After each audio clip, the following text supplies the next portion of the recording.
मंत्री संजय शिरसाट यांनी चक्क एका शेतकऱ्याला आपल्या बंगल्यावर बोलावून उपोषण सोडण्याचा प्रकार समोर आलेला आहे। शेतकऱ्यांना नुकसान भरपाई मिळावी आणि शेतकऱ्यांच्या प्रश्नांसाठी हे शेतकरी उपोषणाला बसले होते। शिरसाट यांच्या या प्रकारानंतर ठाकरेंच्या शिवसेनेचे नेते अंबादास दानवे यांनी टीका केलेली आहे। ही सरकारची मस्ती आणि मुजोरी असून शेतकऱ्यांचा हा अपमान आहे अशी टीका अंबादास दानवेंनी शिरसाट यांच्यावर केलेली आहे। याच संदर्भात अंबादास दानवे यांच्या सोबत आमचे प्रतिनिधी सचिन बडे यांनी संवाद साधलाय, आपण पाहूया।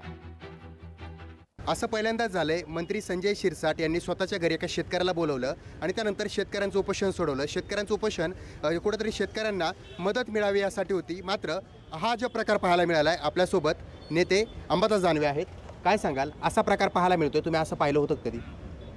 मला वाटतं मंत्र्याची मस्ती आणि मुजोरी किती हे याच्यातून दिसतं। शेतकऱ्याच्या भावनाशी कशा पद्धतीने खेळायचं हे सगळं दिसतं। दिवाळी सण आहे, शेतकरी उपोषणाला बसलेला आहे कित्येक दिवसापासून। उपोषण सोडावं त्याच्या मागण्या शेतकऱ्यांच्या हिताच्या आहे, कर्जमुक्तीच्या आहे, हेक्टरी काही 50,000 मदत द्या आहे, अन्य शेतकऱ्यांच्या मागण्या आहे, गुरंढोरं वाहून गेले त्याच्याविषयीच्या आहे। एकीकडे सरकार मदत देत नाही, एकीकडे उपोषणाला बसला तर मंत्र्यांनी त्यालाच इकडे बोलवून घेतलं स्वतःच्या घरी आणि त्याचं उपोषण सोडायला लावलं।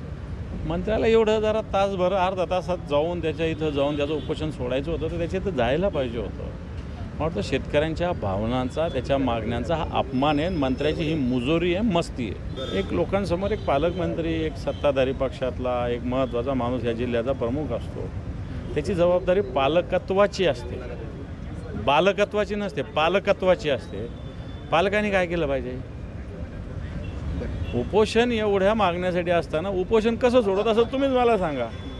उपोषण करायचं आणि उपोषण करतानाच आपल्या इथं बोलून घ्यायचं, उपोषण सोडायला सांगायचं, ही कोणता प्रकार आहे? पहिल्यांदाच मी असं बघतो की उपोषण करतानाच इकडं पालकमंत्र्यांनी बोलून घेतलं आणि त्याचं उपोषण सोडायला लावलं। मग मोठं कोण ठरलं यामध्ये?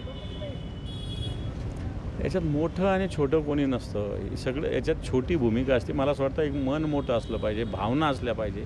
ठीक आहे, प्रश्न आज नाही उद्या सुटू शकतो, लगे आज सुटेलच अशातला काही भाग नाही, पण भावना जपायला पाहिजे। आता उपोषणाला अनेक लोक बसत असतात, काय सगळे प्रश्न सुटत असतात अशातला काही भाग नाही आहे, पण त्याच्या भावना तर जपल्या पाहिजे।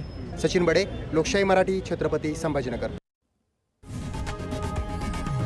लोकशाही मराठी, ऐका, पहा, जागरूक रहा।